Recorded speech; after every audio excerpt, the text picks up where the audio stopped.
T-shirt on this. Yeah, T-shirt inasema we shall know in front. so we shall know in front. We live. The- We live. then live. Send link. We send it to our boys and Kwanza, girls in the X space, in the X timelines. They get to hear the mad ramblings. good stuff. Let me get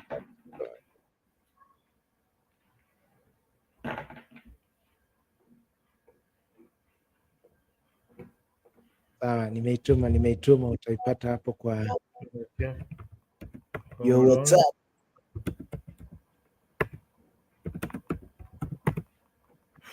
Okay, let me just share it on my timeline in a bit. This is episode number what? 60. What? You're Uh, this is episode 68. 68. Yeah. Man, it's Uh, amazing what happens when men are focused. Episode number. Hmm, hmm, hmm, hmm. So number 68. Live. All right. we Fire away. we So yeah we like wiki imekuwa vipi? Hapa a wiki. tuna wika na finance bill. Finance Hebu bill ndio. nieleze about hii Ah, finance bill, nasikia imekuwa ingine. Tell me more about this. well, you see, it's very difficult to prosper through taxation. The bill is simply seeking to just open more tax revenues. Mm. That's the crux of the bill. What you are forgetting is that the more you tax people, the more you create the probability of businesses shutting down. Mm-hmm. And some taxes are funny, like the automotive tax, the vehicle tax. I thought my small knowledge, you only tax revenue. Is the car revenue? The car may be a source of revenue, but the car is not revenue. Because if you tax Yeah. the car, you can also, Mm-hmm. that means you as an individual can be taxed because you, when you work, you are a source of revenue on your own. Your Mm-hmm. personality, whatever you do, is a source of revenue. So is there a human tax? It actually begs the question Tax, on. probably the only tax is they gain revenue from your labor. You do pay from your labor and consumption. So if you're working It's a somewhere, percentage of a revenue stream. yes, what you're producing and also what Yes, you're consuming is all yes, tax. yes. But when you tax Because a when you car, go to a shop, you got your VAT. uh, Yeah, this is probably what I'm seeing, because and we've always, I mean, it's a no-brainer, because you always say you can't tax. I mean, the idea you is to can't tax your way tax. to prosperity. You can't tax your way to prosperity. Exactly. I mean, the idea of tax is to become independent, such that you're not relying on external sources of income, or sources of money, capital, to fund your mostly being production, because some of our donor support certain services that are enjoyed by the citizen. But that shouldn't be the case. From our taxes, it should be able to fund the roads, the hospitals, and a host of other government services. And if there is a deficit on that, I think I remember listening to somebody on TV, one of these pundits, saying, the approach that Kibaki took, which for me sounded to be more prudent, was to expand that tax base. So one, you want to ensure if there are certain leakages where people either are not accounting on their taxes, you seal those loopholes, because Kenya's tax system, the way it's built, it's around you accounting for your taxes. If you look at places like Rwanda, they try to tax at source. So anytime you invoice your customer, they already know what is they're supposed to get out of that. So that becomes better. So it just becomes when you're accounting, they Well, already have a record of that. how we call it continuous accountability. Yes. It's You and don't it's the have to same wait thing for there. an entire financial year, then you start. No, tunamalizana hapo na hapo per transaction. So that means you end the Exactly. year stress free. Exactly. For everything, So by the time the year has ended, we're done. Yeah, I call and it Kenya has continuous. actually adopted that. That's this new system they're calling e-teams. Here they call Mm, it EBR, mm, EBM. mm. And the whole e-teams process now is your invoicing process should be tied with the taxation process. So as immediately when I release an invoice, because typically, like if I look at my business, to have a different invoicing system, and then also the one for government. So anytime I release an ETR, I'm having to do that. But then that means that I could release out some invoices which I don't account on my ETR. But uh, the way the government here works and the system they have created, if I go straight to a business that I've offered a particular service, it can't pay me without that ETR. They will immediately say they want to see that the EBM receipt.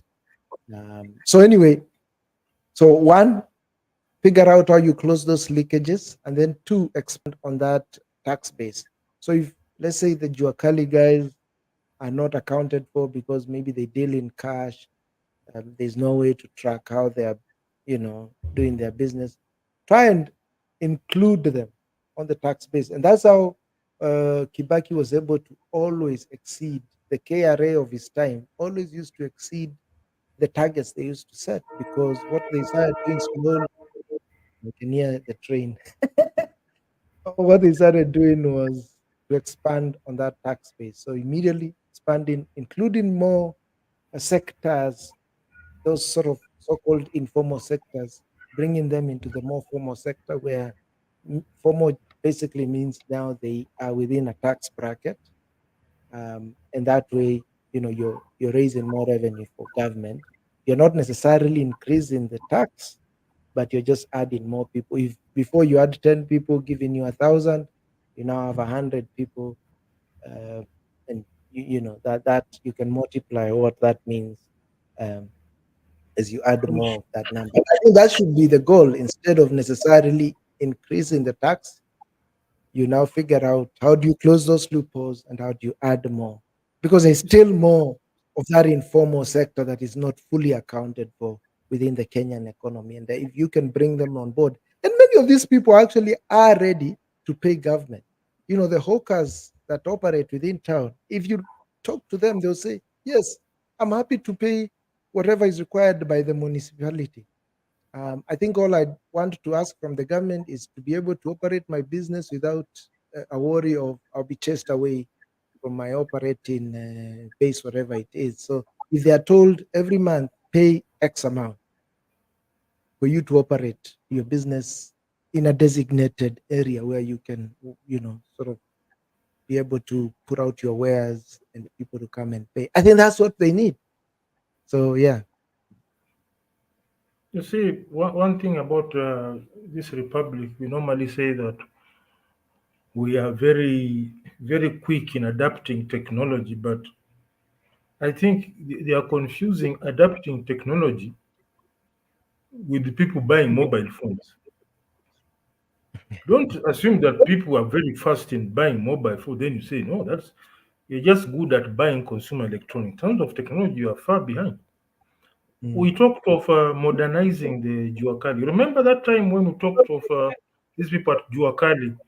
Kama ni ile sufuria inagongwa tu, the guy's been knocking that sufuria for I don't know 20 years. The offspring, the son takes over and agonga. What if they were provided with loan to come up with they're called stamping machine, whereby you just put a sheet of metal, it stamps into shape. Then also for those sandukus, you have an automated system that sort of produces those pieces in bulk and they just tie it together. Now, when you automate something, you create an avenue for accountability because these are mostly computer systems, and there's going to be a log showing how much they are producing. Some case they did with bottling systems. Last time I was in bottling, there's a KRA machine that is normally placed where where the final product comes out of production line. There's a counter that counts the Yes. number of bottles. So KRA can know how much product is produced. Then they may do an audit of your warehouse storage versus what you are declaring. So once you automate some of these systems, it's not just automation for the sake of automation. Automation is also to track down the output and know what to tax. Simple as that. Such that create a situation, you must have a mechanism for counting number of sufurias, number of sandukus, number of jikos that are, because you now have a system that sort of shapes and assembles and folds these things with the operators. So it's not just saying automation just for you to look good. Oh, you have to know. Purpose of automation, part of it is accountability with actual Mm. counters that are subject to audit by KRA. Because the last time I was in bottling, we had a KRA operator who works with us. Whenever you were in shift, he was also in shift running that machine, and there was a KRA server in the factory. So whatever has been produced is taken to the KRA. So when you look at some sort of a production line, you see when you say let's create a production line for GCOs, you know something that you say to look good and you can brag, oh, yeah, production. No, this is automation that will lead to accountability. Look at the number of GCOs being made per month, per week, per year. And then that you And automate. you know those GCOs, and some of them, I think they have improved on the technology, making Yeah, them more efficient. durable. Burn Mm. they burn the charcoal. Exactly. You remember before it was just purely metal. I think Yeah, then they now they have later on clay, they have a the clay clay. line. Now Yeah, they they have had a a clay line. That was a new, and I think there's a newer technology that has come up. So just imagine, even if it is Juakali, brand that. I remember when we were kids. You remember before sugar used to be put in just basic, just brown. What do you call those brown bags? khaki, Sugar would just be khaki. Is it khaki? khaki paper bags. Khaki Those paper. brown Those paper brown. bags. Yes. Remember Mm, sugar? You just used to be put like that. mm, Then I think it was this lady. I think she's called Kahina or someone. She went to work for Mumias, mm, and what she did is just branded, and that transformed that sector. And later on, the story came that actually the sugar was not necessarily coming from Mumias. They would actually just import it from mm. either Egypt or wherever, and then brand it as a Mumias sugar. I think they still do that to some degree because a lot of those industries have just been killed by those cheap imports that they would bring in. And you see, this, again, this is where you kill your tax base, which is the manufacturing. That's Yeah, what you want to do. So it's ideally, actually I mean, automation. Automate it. So for every sufuria nini, so that we have somebody the same way you have KRA person going to this big. We also have a KRA individual. Now that it is no longer Jioka, it's called cottage industry, medium-sized cottage industries. We have in exactly. it Call it. Kitengo cha KRA that deals with that, so that we have like a server for industrial area. There's a server, one server for there, so that there's always somebody checking the production of these things, taking accountability. And then next, you go to Matatu sector.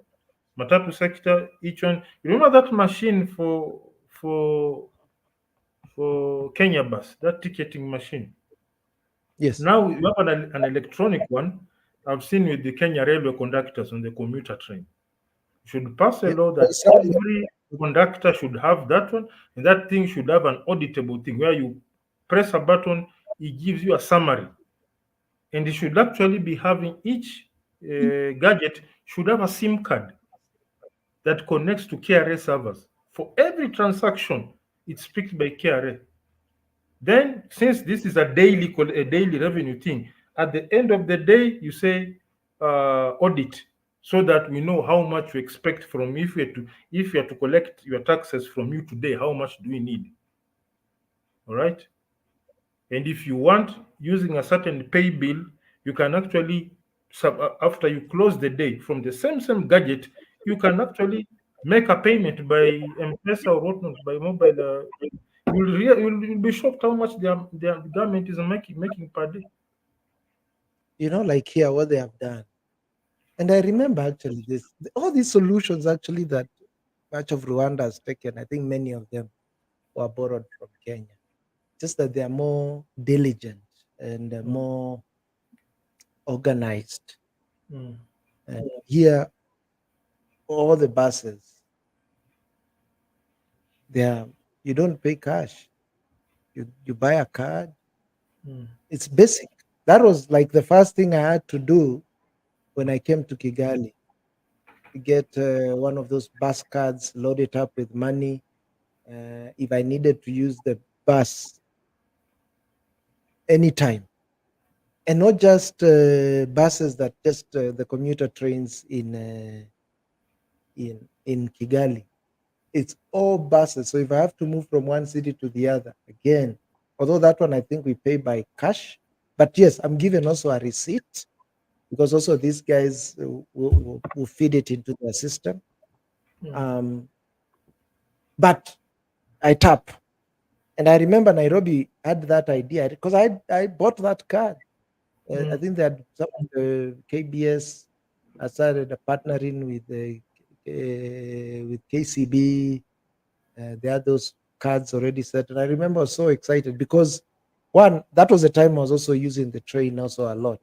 Again, in the train, I like those cards because they just one, you can use them very well for your budgeting, and then they just make your way process easier.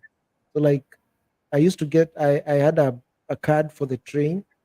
I know every month load up 1,000 or whatever amount it was, and it will last me for X amount of weeks.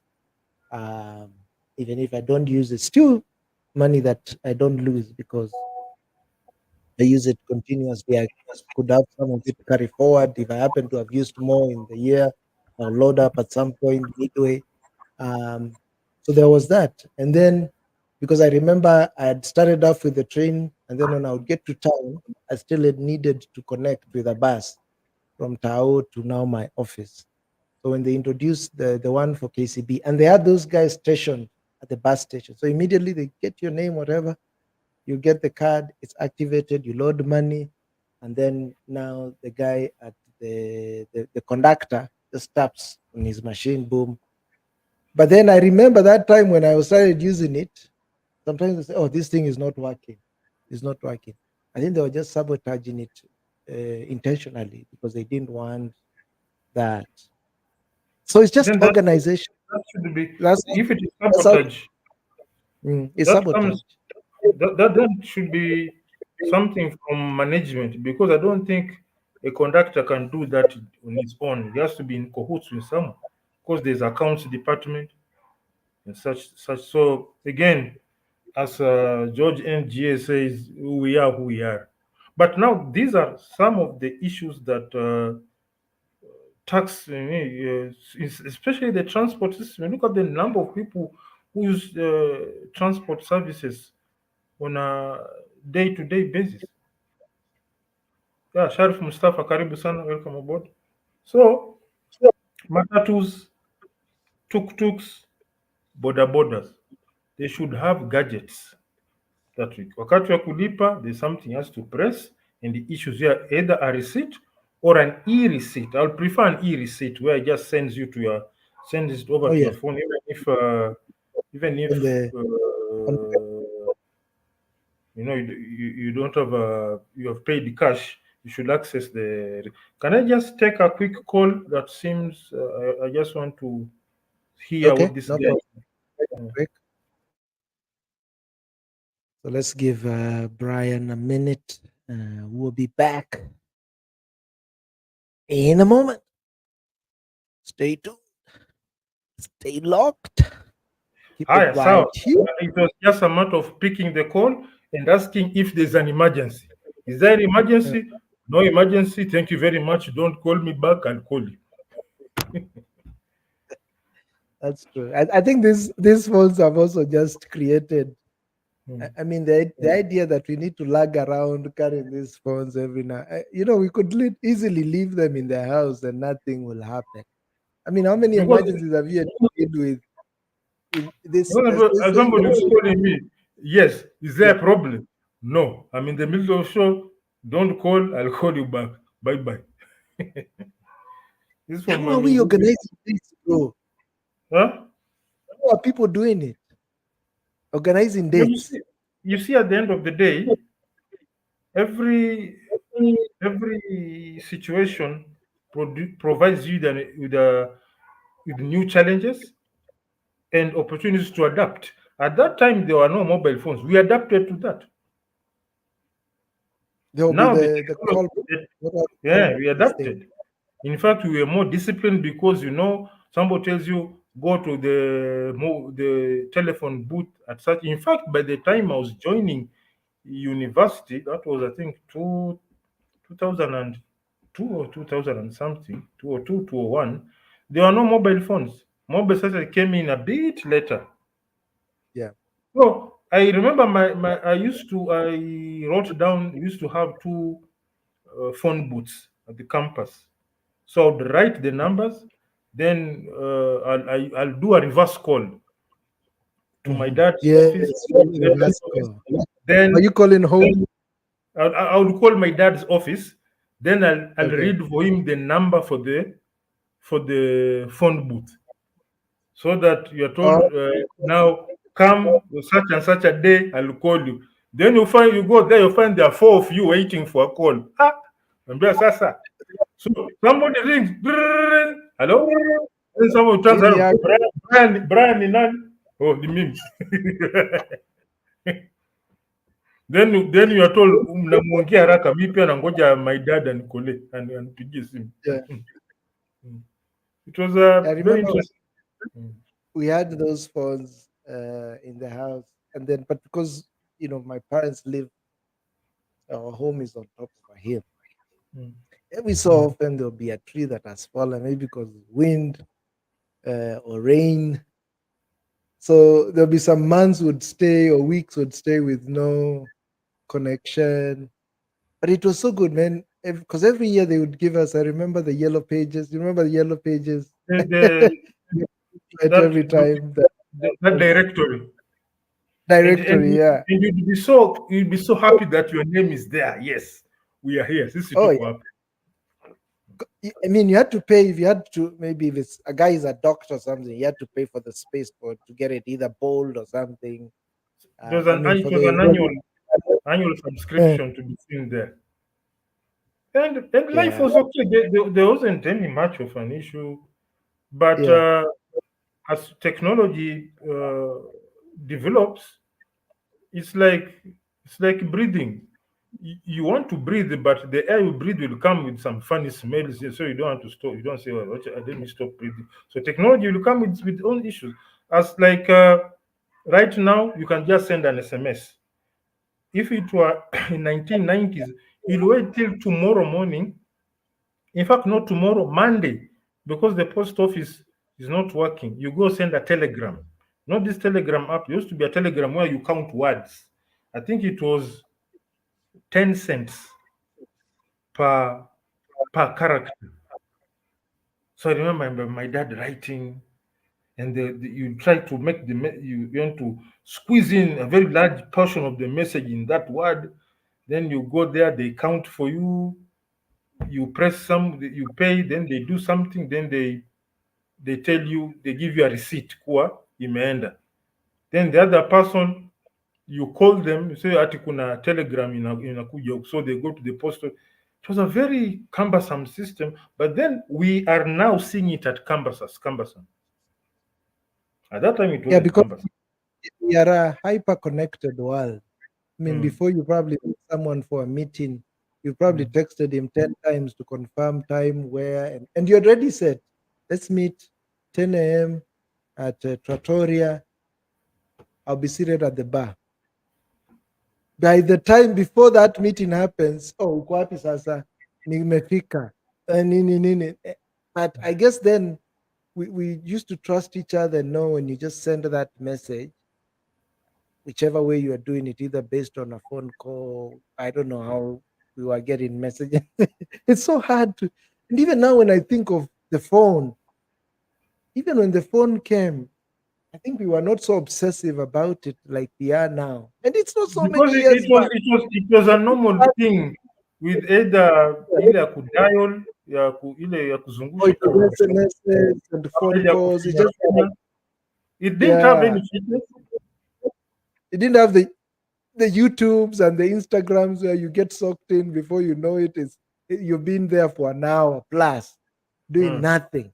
mm, Then the functionality made sense, and So it it was gave you that purely a communication device, it's not a something to communication keep device. you, not something to keep you busy because you are somewhere waiting for someone. You move your phone. You are scrolling things which you have already scrolled. Your timeline is just the same as it was 3 hours ago. Kuna kitu imewekwa unless something outstanding has happened. So, well, that is human nature, and somebody's monetizing it because there are apps or websites where they score from the hits. Each time you tap on it, there's activity, they get money on it. So it's not something that is There's a happening accidentally. I went for one time. I think it was an interview for Google. They had invited me for a role, and they asked me about, do you understand the term walled garden? It's a technical term. Mm. Walled garden meaning this is essentially what, if you think of a Facebook, if you think of an Instagram, if you think of a WhatsApp, they want, once you get into it, you find everything under that one roof. And yeah, Siemens. I see Luther. I used to have a Siemens at one time. I think I had a Siemens and a Motorola. Did I ever get? I think Nokia's. I My got it. first phone was Sagem Some MW3020. Sagem. it's I like, used to have a there was Sagem MW3020. Then I got, I think I had Siemens. At that time, the buzzword was polyphonic. Siemens polyphonic phone. Then for those who had moved ahead, they had a Nokia communicator. You know, the one that you open like a small pump. They used to oh call them yeah. pump. Siemens is a I train remember maker, and on man, Siemens have a very nice locomotive. It's called the Siemens Charger. It's operated by Amtrak. I think Sari from Stafford knows them. That locomotive is a diesel electric locomotive clocking 200 kilometers per hour. Ah, that thing is hallelujah.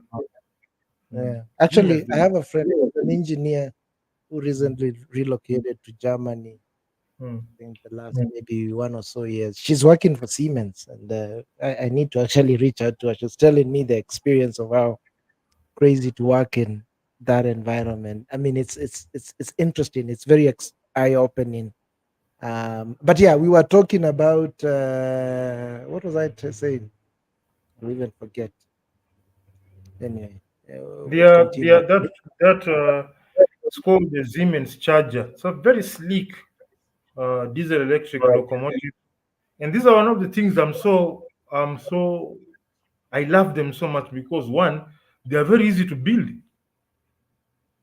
As long as you can access a generator, traction motor, and brake resistor, the rest are Mm. simply what do I call it?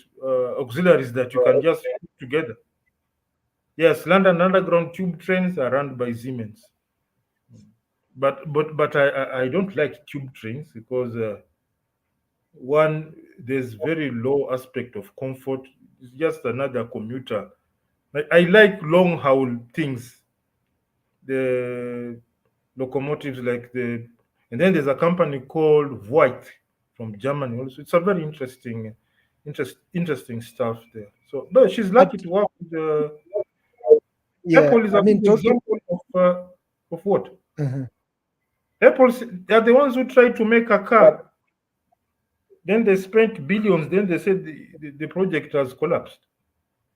I'm on what are you Yeah, guys? I heard about that. But Apple, I think their strategy is always not to be a fast adopter, Hmm. but typically when they come in, and I guess they are very strategic. So they will see passengers will have, you can hear your train passing by again. That's Um, a meter gauge. We stay near the old line.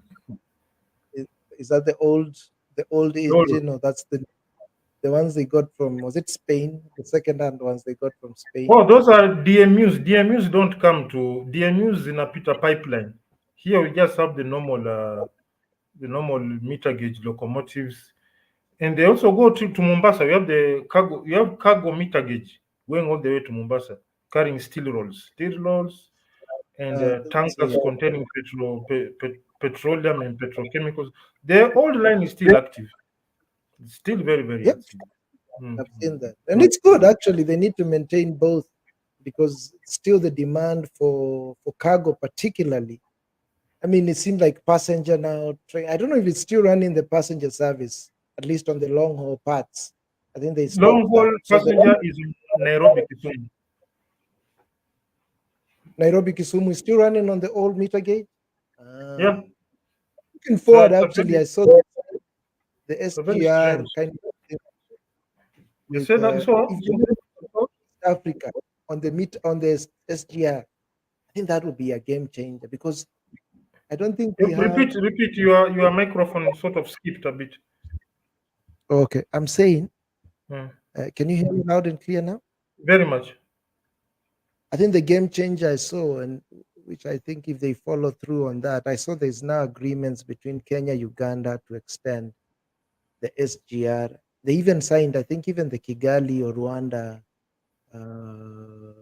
relevant ministry signed on this to now extend it all the way to Rwanda, the SGR. For me, I think that will be a game changer because the train is a safer means of transportation compared to using the bus. And I hope it will be I don't know, will it be faster? Maybe it will be more or less the same long haul compared to a bus. But I mean, I would rather ride if I had the train, the bus, and of course, air is faster and air is good. If you want to be quick, be in Nairobi and back, go with air. If you're not worried about the time, I would rather go with the train. Much safer, and a lot more comfortable compared to the bus.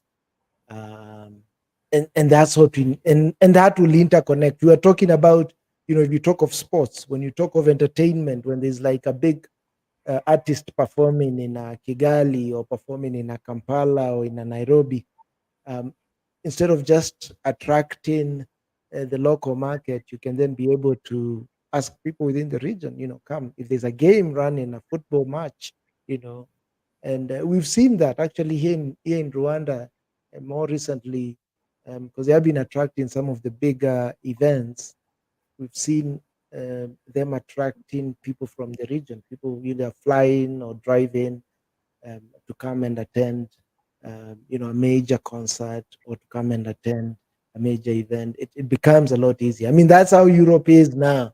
So we need to see an economic bloc within Africa interconnecting because, as we say, air flights are so expensive. There's the issue of the visa blockages. So if particularly even visa, even if it is the way it is, but make it cheaper, game changer. That would be game changer. For me, that But you see more intertrade impact, and more people within Africa. yes, it will be very good for what you describe movement of people. But the number one, the desired effect of railways is normally cargo. Cargo is the reason, the number one. Passenger is normally just by the way, just something to some extent is some aspect of CSR because most railway lines in the world are run on government subsidies. it is actually the cargo that makes things work. So if we can interconnect cargo transportation operation between Kenya, Uganda, and Rwanda, that will be magical. Now, that one, we can do what we call a combination between railway and last mile, like that, whereby trucks are loaded on a train. And if you are to play something called Euro Truck Simulator, where it's like, I call it a truck driving simulator, there's a point where you drive your truck onto a train. So Mhm. now we are not going to say we are replacing trucks with the train, we are making them work together so that all these vehicles you see on the road are loaded onto trains, are taken to whatever destination, then they are driven off, and the truck makes a last mile. That one, if it is interconnected in the entire Eastern African region, you are going to see what we call a simultaneous strengthening of East African currency against the dollars. Why? Consumption of diesel. Imagine a truck moving from Mombasa to Kigali, and the engine has only been active for half an hour. 15 minutes being loaded, driving onto the truck in Mombasa, and then 15 minutes being driving off the station in Kigali to the destination. Imagine that. Now, that will, you see, anything you do, because our biggest headache is, in fact, people saying, oh, we need to have our dollar reserves and what. That means we can't talk about real sovereignty. Why are you bothered by another currency? Why? Do you mean your manufacturing is so low that you become worried when you are running short of a currency of another country?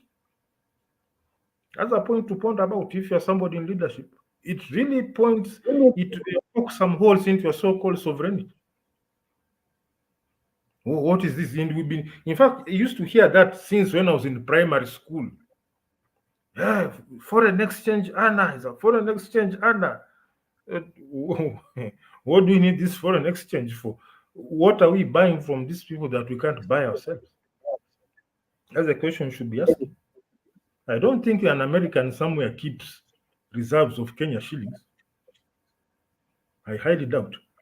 Everybody's skipping for the almighty dollar, except maybe the Chinese. So it's a very, I consider a very important point. I'm not saying that you say within 1 year you are fully dollar independent, but if you are able to chop it down to reduce it by 30%, man, that's it.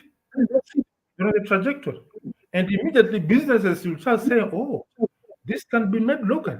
Then you can also start doing it local. There are so many avenues. So the issue of, I don't know, dollar reserves and whatnot, because we seem to pride ourselves. These are our dollar reserves. Hiyo ni pesa ya watu wengine. You don't see anything wrong with you taking pride in holding other people's currency. Oh, no, no, sawa. These are the things that we should be pursuing. Look at the things that we import. Can it be? Because if you assemble, instead of importing full product, you are toning down on the intensity of your dollar consumption. So I think that is what we should be concerned about. You should ask yourself, what are we doing with this money? Hii tunaitakia kufanya nini? So can it be done local? Medicine or whatnot, every kind of stuff. So then again, maybe we are the ones who are crazy. They are the ones who know what we are doing. But me, from my part, I normally see it and as an affront to your sovereignty. It's a serious affront to your sovereignty. Misaligned incentive. Misaligned Yes. incentive. So that is what is happening. So this week again has been quite interesting. Thanks to backup from brother Sharif Mustafa, we were able to acquire some components. As I said last week, we don't want to mess around with the people's muscle memory. So we are transferring the braking system from the rear brakes from the, you are not going to brake by hand, you brake by foot. Then the regenerative braking, you do it by hand, which cannot. Regenerative braking is not sudden. So even if you activate it, you just notice the bike slowing down. And then one component will take 2 weeks to arrive. Then we had another discussion with Eric in TZ. We noticed that our battery is quite heavy, Mm. and so we saw that the front end, there's something called it's an arm. There are bearings there. We need to do some changes, put a stronger bearing because the battery being heavy, we forecasted that the bearings are going to get worn out very fast. So we sort of made those changes. The work started yesterday. Today the bike was. I really do not like it, but these guys, I don't know, they like enjoying it. That's why for the work that Sharif Mustafa gave us a boost, I included transportation for the bike to be carried by pickup. But for some reason, my team, whenever they get an opportunity to get on the road with the bike, they get so much thrill. I'm like, Should "Oh, do, and I mean, do we need to see it now. You've been giving us these verbal updates. We need to see the real thing.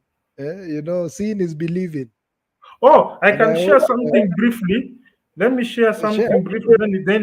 Then you'll pull it down because I don't want to create I mean, a lot. can we show it here, or what are you saying? Yeah, What I'm, do you I'm mean? sending you by WhatsApp, and Okay. then you can run it here briefly. Then please, you'll pull it down because let me just hold on a bit, Okay. hold on a bit. Hmm. I hope Sharif Mustafa. I don't know your backstory is there. If you should be having some stake somewhere. Charles Mustafa, I had a discussion and he said ngoja kidogo, but this is an Okay. individual whom I would want to be with him on the long haul for this journey. These are in part some of the guys that I would not want to leave behind. Just hold on a bit. Right. Here we go. Here we go. All right.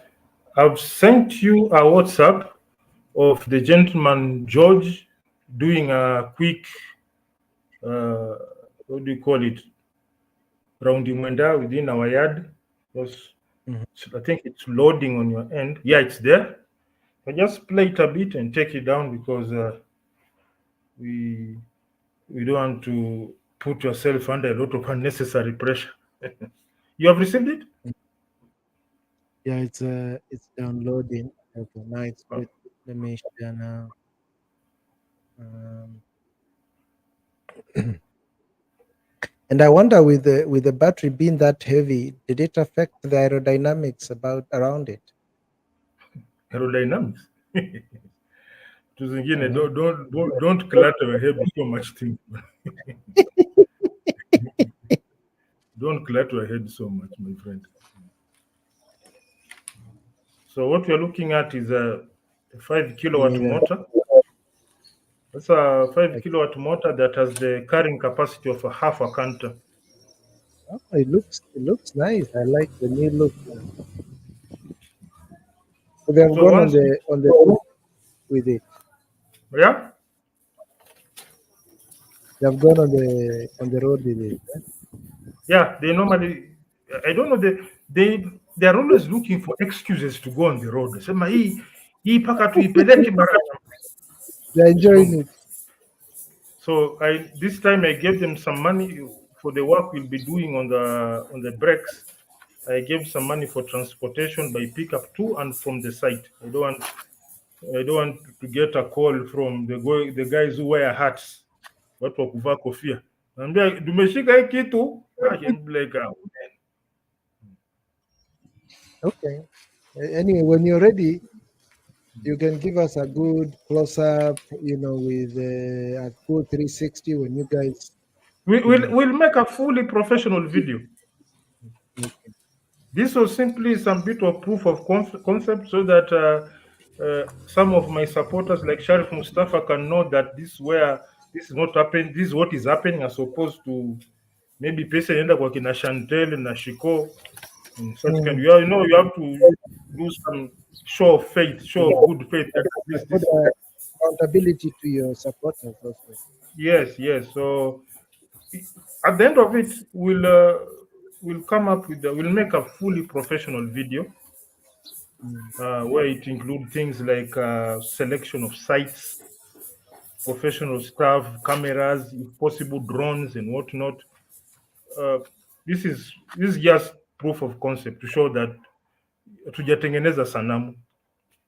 But as I was No, saying, man, you guys, this has been a dream for how long, or rather, has been in the works. It's no longer a dream. I mean, it's a reality.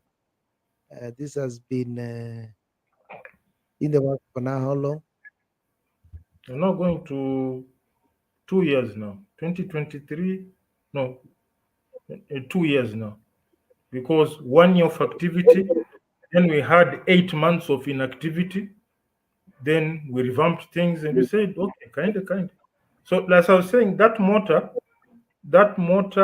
will is a 5 kilowatt motor with a torque of 223. That's about half half the carrying capacity of a canter. What? Because a canter is 510 newton meters of torque. Ours is 223 newton meters. Wow, this is brilliant. I So mean, that speaks to your resilience. I mean, you guys, if you've been on it at times, you've had those. I can only begin to imagine when you hit a wall and wondering where do you get the funds to do this? How do you pivot if something you realize wasn't working as earlier imagined? Um, see, this is so a part. This is a part where every modern day developer has gone through. If you listen to someone like Elon Musk, where the Tesla Roadster, 80% of the vehicles failed during the warranty period. That is even grounds for closing down everything. Then we had people like Koenigsegg. Koenigsegg doesn't make EVs, he makes supercars. There was a time because all his prototypes got banned. And this is somebody whose dad, they mortgaged their house to go live in an apartment to fund the project. So this is what you are going through. Every person, in fact, people in developed countries have gone through this part. So me in a third world country, nalalamika ni. If somebody like the great Elon Musk had to choose between sleeping to pay rent for his house or to pay rent for the office, so they paid rent for the office and started sleeping in the office. So this is the path you choose. So if you do not want to choose this path, then I don't know. I don't know how to comment, but this is the route. There's no other way, and it's very tough. And for those who have tried to go through, and I don't think it's fair to mention names, but there's an EV manufacturer has a nice car, but I think he wanted to rush things into the plasmatars without the testing and the rigorous stuff and careful selection of components, and they've gone bankrupt. So the path you have chosen is the path that is taken by most established individuals. If you look at my favorite car, Mercedes W124, they actually tested it. They built 250 prototypes until they got it right. Those are Germans. You'd assume they get it right the first time. No, they got it wrong 250 times. There was a clash between the designers and the engineers because the designer is leaning towards aesthetics, engineer will lean towards functionality. So it looks good, but this thing won't work. At least it won't work for the period you want it to work. So these are the issues that we need to in hali ya maisha. This is if you take this route to prepare for just about anything. Like in this expense that we had to handle with Eric yesterday, we never understood it until somebody George told us that the battery is heavy. There's no problem with the bike, but there's a certain part that we were dealing with. Was accustomed for the previous battery, which was very light. And the question is, yes, the bike can run, but it's not sustainable in a long term. Hiyo bearing it will grind out.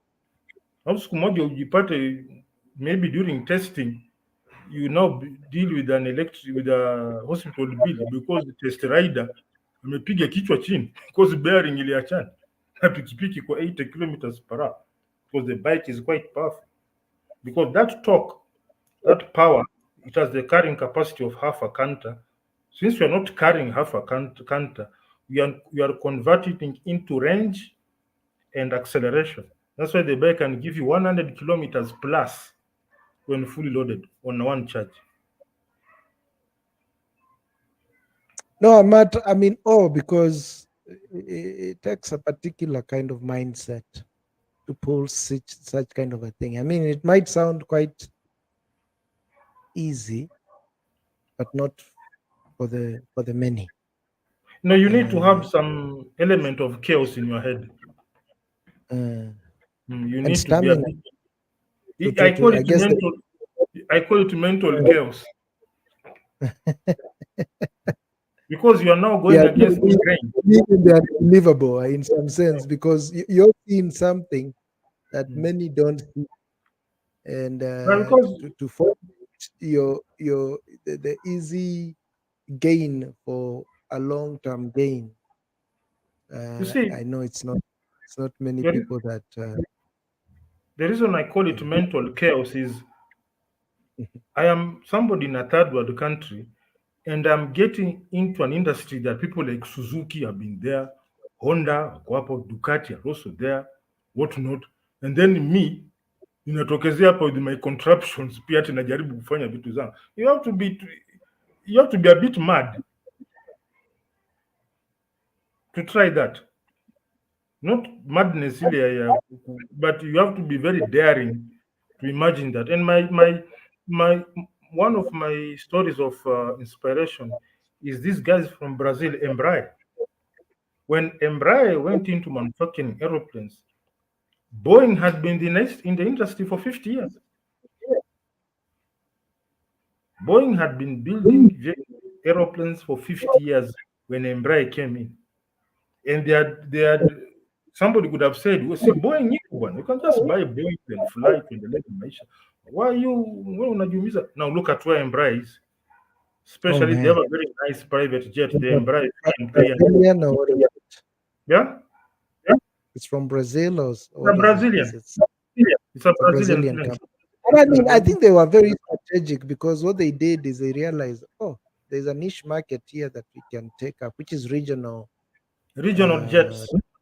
regional jets, because and not that Boeing doesn't have the equivalent, but Boeing didn't maximize on that segment of the market, which Embraer really took on, and they are producing quality machines. Especially I that think the Phenom Embraer Phenom 300. It's marvelous. And then you see they have their way of doing things, like their control column looks like handlebar of a bike. So whenever you see the cockpit of you'll hear this is an Embraer. Oh, okay. So you can notice it from the cockpit. Yeah, let me just share with you. The control column of an Embraer is very, very unique. Let me just quickly share this.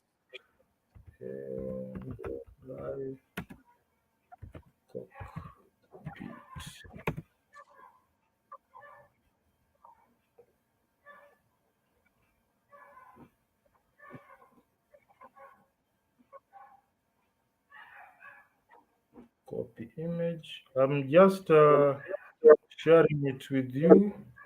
Yeah, check it in here. It's loading on your end, I think. If you can share it here. You've seen it? Yeah. Let me share. That's the only plane that has such a interesting type of a control column, or they call it yoke. It's only Embraer who has it, that because Boeing looks different. Airbus are using the side stick. And Joysticks. they are called I side. see even cars are now taking up that yoke kind of. I mean, not exactly Yes, looking like this. You've seen the likes of what the cyber trucks and some of the newer they are borrowing vehicles. a bit from a Formula One steering, square shaped. Oh, okay. Square shape. I think it was registered on your end. Yeah, yeah, I'm sharing it right now. It's coming up. So these guys, by the Wow. time they were building their plane, you see, it's shaped like a handlebar of a motorbike or a bicycle. Yeah, actually, Yeah. I kind of So like when you that even. see that, that's just an Mhm. Embraer. I kind of like even the cockpit, the way it looks. I Mm. like those tablet size kind of screens they have. One In on the in sort of on. aviation world, they call it the flying computer. Ah, There's this channel I used to follow. It's called the Ferry mhm, Pilots channel, whereby these pilots, their job is to deliver aeroplanes to to owners, and some. There's a time they got an Embraer, then it had a mhm, fault. Then they simply went online to mhm. the Embraer site. They downloaded something, they put on a memory card and put slotted it on the cockpit, and boom, the plane is active.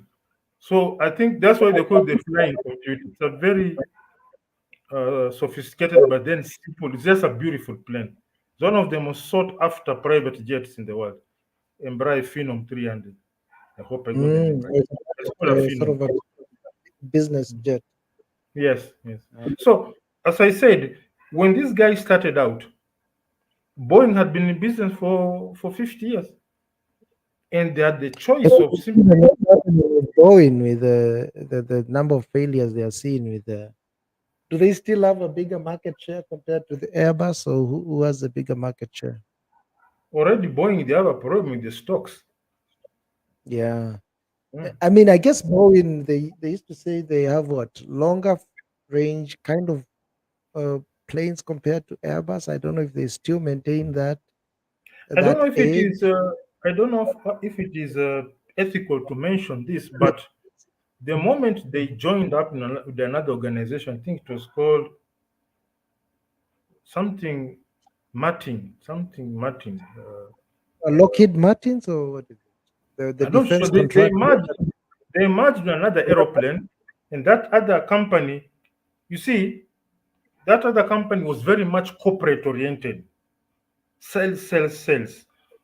Boeing, the way it was founded, Boeing was simply an engineering organization that happens to make planes. So just engineering is the quality, quality, quality, quality. An engineering organization whose product is aeroplanes. And the one they merged the group that is more of corporate, sales figures, bottom line, whatnot, and this corporate mambo jumbo.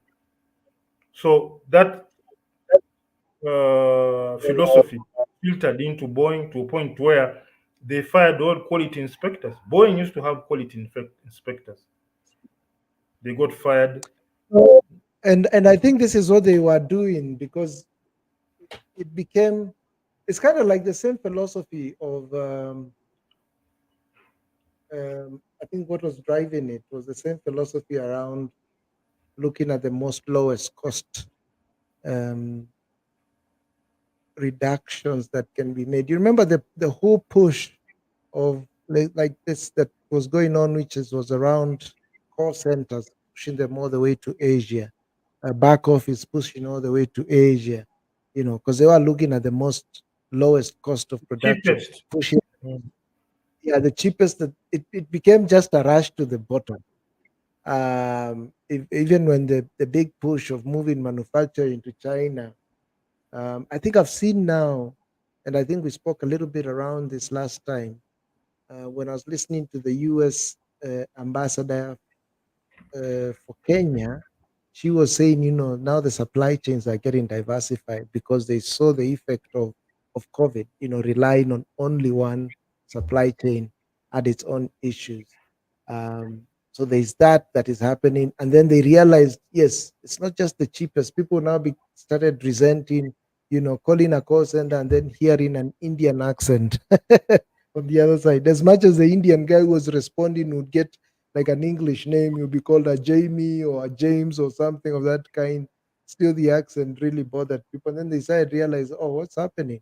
We are killing our own societies because, as we push everything to Asia, then what's happening to the local guy who can't find a job to sustain his family? Crime And goes you want up. me to buy your product?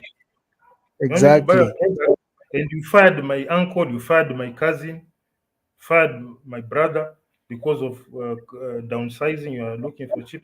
Then you expect me to buy your product? Where's the patriotism? And for a very long time, among the countries in the world, America was known for patriotism. But now Exactly. And the Boeing, I narrative. think, took that approach because what they did is they even diversified their production.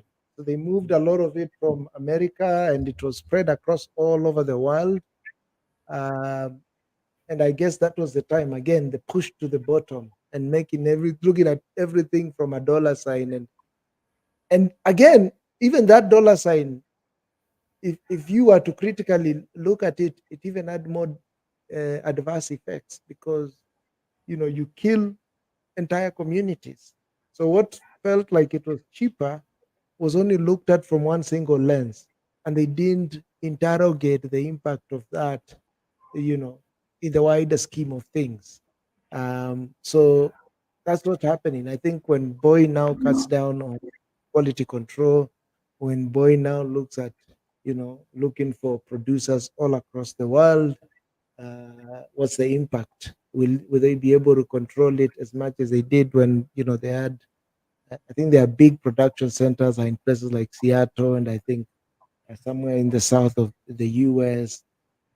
And other places. So all these things, I think, when they are interrogated further, then realize that they have more of a negative effect than just simply a reduced dollar sign on one line item. So that line item interrogate was the second order of effect, was the third order of effect. What does it look like on in the longer term, and the effect of that? Yeah, definitely. And I think this is where Boeing, I think the effect is now coming home, and they're now realizing probably the folly of their ways. I hope they can course correct now, and improve for going forward. So let's see how things pan out in the near future, man.